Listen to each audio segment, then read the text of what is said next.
Trump इंतजामिया की सख्त पाबंदियों के बायस अमेरिका में भारतीय तलबा के दाखिलों में 75% तक की कमी आ गई है, जबकि भारतीयों के लिए अमेरिकी वीजा हासिल करना अब इंतहाई मुश्किल हो गया है। भारतीय अखबार द इकोनॉमिक टाइम्स की रिपोर्ट के मुताबिक अमेरिकी वीजा मुस्तरद होने की शरह में भी इजाफा हुआ है और भारत के लिए वीजा पॉलिसियां मजीद सख्त कर दी गई हैं। रिपोर्ट में कहा गया है कि गुज़श्ता कुछ अरसे से अमेरिका में भारतीय तलबा की तादाद में कमी आ रही है, जिसका बराह रास्त असर दोनों ममालिक के ताल्लुकात पर पड़ा है।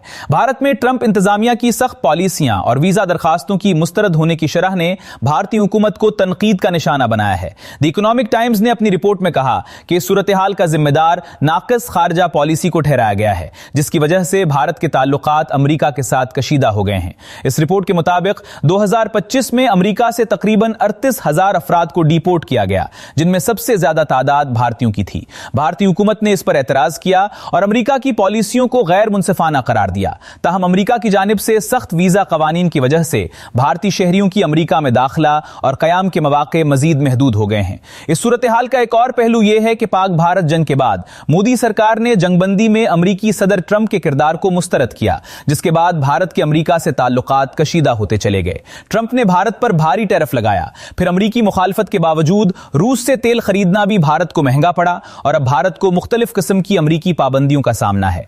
यह भी वाज़ेह रहे कि अमेरिका में भारतीय तलबा की तादाद में कमी के इस असरात ने भारत के तालीमी शोबे को भी चैलेंजेस से दो चार कर दिया है, क्योंकि अमेरिकी यूनिवर्सिटीज में तालीम हासिल करने वाले भारतीय तलबा की बड़ी तादाद पाकिस्तान और दीगर एशियाई ममालिक के तलबा की निस्बत ज्यादा थी।